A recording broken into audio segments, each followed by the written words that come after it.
हमारी चेतना का जो विस्तार है, उसके लिए सबसे अच्छी पूजा हमारे यहाँ बताई जाती है। पूजा से मतलब वो नहीं होता कि उसके सुप्रीम बीइंग की मैं फिर उसको भी आराधना चढ़ाऊँ, फल चढ़ाऊँ, बिकॉज़ सुप्रीम बीइंग से कनेक्ट होने का मतलब होता है जब हम लास्ट स्टेज में आते हैं अपनी लाइफ में, जब हम अपने को स्पिरिचुअली कनेक्ट करते हैं, जब मेरे लिए कोई मटेरियलिस्टिक रिक्वायरमेंट कम से कम होती है। जैसे मीरा हमारे यहाँ एक एग्जाम्पल रही थी, वो कनेक्ट हुई तो उस स्टेज पे उन्होंने कृष्ण की भक्ति में अपने को, उनकी कोई डिमांड नहीं थी। तो लास्ट स्टेज का मतलब एंड ऑफ लाइफ? नहीं सर, हमारे यहाँ पे 4 स्टेज बांटी गई है। 25, 50, 75, 100 साल के जीवन को जो बांटा गया है, 25 साल में हम लोगों का है कि भाई आप अर्थ हैं, शिक्षा सीखें, शास्त्रों का ज्ञान करें। तो उसके अब बाद अगर काम 25 से 50। मान ले आप 75 तक पहुंचे ही ना, एक बंदा 25 ही में निमट जाए, तो जी बिल्कुल। इसका मतलब ये है कि उसने जो इम्पोर्टेंट पूजाएं थी वो तो अपनी जिंदगी में नहीं कर पाया, वो तो मटेरियलिस्टिक ही रह गया, उसकी कोई स्पिरिचुअल जी बूस्ट नहीं हुई। जी जब वो उसकी जी मैं स्पिरिचुअल हेल्थ ही नहीं बनी, तो अगले जन्म के अंदर जो आपके यहाँ बुनियादी कॉन्सेप्ट है, उसके अंदर वो एक नॉन स्पिरिचुअल बीइंग के तौर पर पैदा होगा, तो ये तो नहीं उसके सर, वेलबीइंग के नहीं खिलाफ है। सर, नहीं सर। देखिए, अगर सपोज एक व्यक्ति आया और उसने अपने जीवन में अपने जीवन को अच्छा रखने के लिए माता पिता की भक्ति को ही अपना चुना, सपोज मैं कहता हूँ उसने अपने माता पिता को ही अपने ईश्वर का स्वरूप मान के अपना जीवन उनकी सेवा में, क्योंकि देखिए भक्ति, सेवा, ज्ञान और कर्म, ये 4 चीजों पे हमारा वो जुटा हुआ है। तो जरूरी नहीं कि मैं योग करके ही अपने जीवन को करूं जो मैं ईश्वर की प्रार्थना करता हूँ, जैसे कि मैं मेडिटेशन वाले आए थे। एक आदमी अगर भक्ति कर रहा है और वो शैतान की, ईवल की, राक्षसों की भक्ति करने लगे, तो क्या जी आप उस भक्ति को सही मानेंगे? जी, वो राक्षस की भक्ति जब करता है, जब उसको राक्षस से कुछ चाहिए होता है, तो अगर वो उसकी भक्ति कुछ प्राप्त करने के लिए कर रहा है, तो नेचुरली भाई उसकी अपने जो मिल रहा है वो उस तरह के लोग भी करते हैं सर, राक्षसों की पूजा करते हैं, कोई मैं किसी कह की रहा हूं आपके नजदीक क्या ये मॉरल होगा, या कि भाई ठीक है आपको अगर राक्षस ही दे रहा है तो आप राक्षस की भक्ति कर लो? राक्षस देने वाला सर हमारे यहाँ जिन राक्षस होते हैं, ये जिनको मानते हैं लोग बात, कुछ लोग उनकी आराधना करके उसको भी यूज करते हैं, बट वो कुछ आपको लोग नहीं, मैं नहीं कह रहा हूं कि कुछ लोग करते हैं, आई नो कुछ लोग करते हैं, आपके नजदीक ये मॉरल है या नहीं? सर ईश्वरी तत्व की पूजा करना वो हमारे लिए मॉरल है, ना कि राक्षसी तत्व की पूजा देखिए, अब आपने कहा कि भाई हमारी बुनियाद जो भक्ति पर है, भक्ति आप चाहे पत्थर की करो, चाहे आप दीवार की करो, दरख्त की करो, भक्ति करना है। तो अगर मैं इसी को बुनियाद बनाकर ये कहूं कि एक आदमी अगर राक्षस की भक्ति कर रहा है, शैतान की भक्ति कर रहा है, ईवल की भक्ति कर रहा है, अब आप उसको फिर मॉरल नहीं इमोरल नहीं कह सकते, फिर वो मॉरल होगा, क्योंकि वो आदमी तो भक्ति कर रहा है। लेकिन किस बुनियाद पर आप उसको मॉरल इमोरल कहते हैं? इस बुनियाद पर नहीं कि भाई के आपकी जो खुदा है, जिसको आपने सुप्रीम बीइंग माना है, ये उसके खिलाफ है। जो राक्षस हैं जिनकी आप भक्ति कर रहे हैं, वो उस खुदा के निजाम के खिलाफ हैं, इसलिए इनकी भक्ति करना इमोरल है। यही तो बुनियाद होगी ना सर। इसके अलावा अगर आप, मैं कहता हूँ सपोज आप खुदा की भक्ति करते हैं, सुप्रीम गॉड की भक्ति करते हैं और आप उसके बाद बम फोड़ने चले जाते हैं अगले दिन, तो वो भक्ति का क्या है सर? वो भी वही बेकार, क्योंकि आपकी भावना, आपकी इच्छा ही अलग है। आपने पूजा तो खुदा की करी, आपने डाइवर्ट कर दिया। मैं बताता हूँ आपको कैसे डाइवर्ट किया आपने।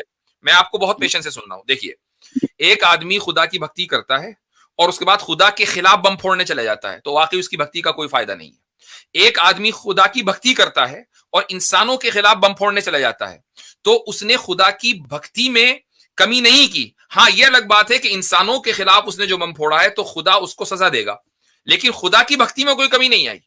उसने बम जो है खुदा के खिलाफ नहीं फोड़ा है। आप जो कर रहे हैं वो ये कि सुप्रीम बीइंग की हम एक तो पूजा ही नहीं करते, और अगर आप पूजा कर भी रहे हैं तो फिर रोजाना की बुनियाद पर उस सुप्रीम बीइंग के खिलाफ बम भी फोड़ रहे हैं, और फिर ये कहते हैं कि भक्ति के अंदर कोई फर्क नहीं पड़ा। सर आपकी बात का एग्जांपल देता हूँ। एक आदमी राक्षस की पूजा करता है और वो मानवता की भलाई के लिए निकल पड़ता है, सपोज उसकी जो शक्तियां अर्जित हुई वो मानवता की भलाई के लिए निकल पड़ा, तो अल्टीमेटली भक्ति का भाव क्या है? सबसे मैंने आपसे शुरू में कहा था, भक्ति आप ये कह रहे हैं कि एक ईवल के जरिए आप लोगों की भलाई कर सकते हैं, आप ये कह रहे हैं? सर मैं शक्ति की बात कर रहा हूँ। आप देखिए पूजा करते हैं, नहीं, देखिए राक्षस को राक्षस ईवल की वजह से कहा जाता है ना, तो वो ईवल तो आपको ईवल देगा, वो आपको भलाई तो देगा नहीं। देखिए सर, आप खुदा को पूजा कर रहे हैं या किसी ईश्वर की पूजा कर रहे हैं, राक्षस की पूजा कर रहे हैं, पहले तो आपका भाव क्या है? क्या आप उसको किसी के डिस्ट्रक्शन के लिए यूज करना चाह रहे हैं कि मुझे ऐसा एटम बम दे दे जिससे मैं सबके जाके फोड़ दूं, या मुझे कोई ऐसी बेल्ट दे दे जिसके जाके मैं फट जाऊं? और अब उसमें हर आदमी का मिशन होता है कि भाई मैं दूसरों को मारने जा रहा हूँ, भले ही मैं किसी भी कॉज के लिए मारने जा रहा हूँ, तो उसने ईश्वर से भी अगर पूजा करके ये काम किया तो वो गलत है, और अगर राक्षस से भी पूजा करके अगर उसने कहा कि मानवता की भलाई करूंगा, ये हमारे यहाँ भी है कि अगर आपने गलत नीयत से, मैं कहता हूँ, एक मिसाल दे देता हूँ आपको। एक आदमी हज पर गया, आपको पता है हज एक मुकद्दस इबादत है, लोग जाते हैं, ठीक है। एक आदमी हज पर इसलिए गया कि लोग मुझे हाजी जी कहेंगे, हाजी साहब कहेंगे, अल्लाह ताला के लिए नहीं गया।